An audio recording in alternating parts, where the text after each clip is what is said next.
Today we're building a fully functional chat application in Java. It consists of three classes: a multi-threaded server that handles multiple clients, a graphical client using Swing, and a serializable message class for communication. We'll start with the message protocol, then build the server, and finally the client GUI. This project demonstrates sockets, object streams, concurrency, and Swing layout, all using standard Java libraries. We begin with chat message, the smallest piece. It implements serializable so it can travel over object streams. Inside, we define an enum type with three values: join, message, and leave. The class has three final fields: the type, the sender's name, and the message content. A constructor initializes them, and getters provide read-only access.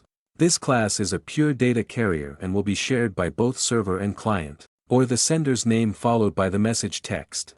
If the connection breaks, it calls disconnect to reset the UI. Send message reads the text from the input field, wraps it in a chat message with type message, writes it to the output stream, and clears the field. The incoming reader inner class runs in a separate thread, continuously reading objects from the input stream. For each message, it uses swingutilities.invokeLater to update the chat area safely from the event dispatch thread.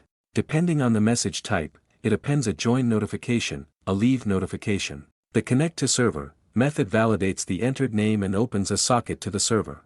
It creates object output/input streams and immediately sends a join message. Then it starts a new thread for the incoming reader class.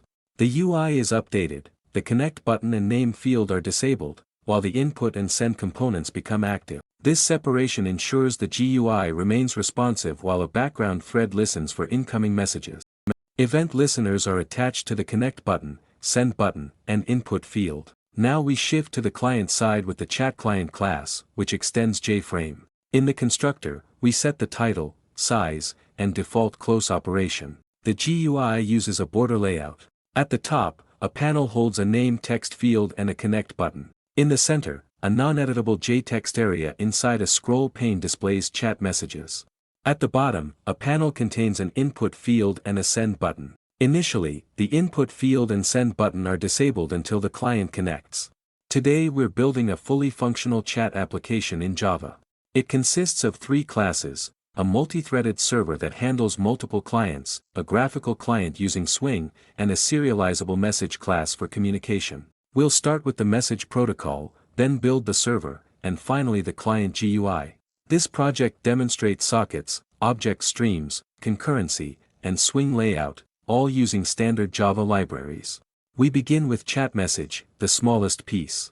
It implements serializable so it can travel over object streams. Inside, we define an enum type with three values: join, message, and leave. The class has three final fields: the type, the sender's name, and the message content. A constructor initializes them, and getters provide read-only access. This class is a pure data carrier and will be shared by both server and client. Next we create the chat server class.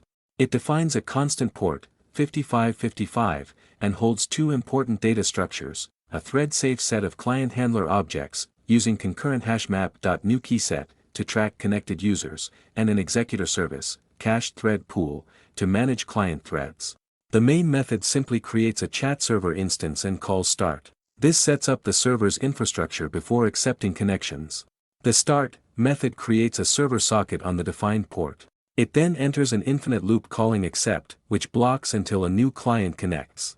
For each connection, it creates a client handler, passing the socket, adds it to the client set, and submits it to the thread pool. This design allows multiple clients to be served simultaneously. The loop is wrapped in a try-with-resources block so the server socket closes gracefully on exit, and the executor is shut down in a finally block. Client handler is an inner class of chat server. Each instance holds the client socket, input, output object streams, and a name, initially based on the socket's port. It implements runnable, so the run method is the thread's entry point. Inside run, the object streams are opened, and the first message from the client must be a join message containing the desired username. The server updates the handler's name and broadcasts the join event to all clients using the broadcast method. After the join, the handler enters a loop reading chat message objects from the input stream. Every received message, type message, is broadcast to all clients. If a leave message arrives, the loop breaks and the leave method is called. The broadcast method iterates over the client set and calls send message on each handler. Send message writes the message to the client's output stream and flushes it. Remove client removes the handler from the set and broadcasts a leave notification.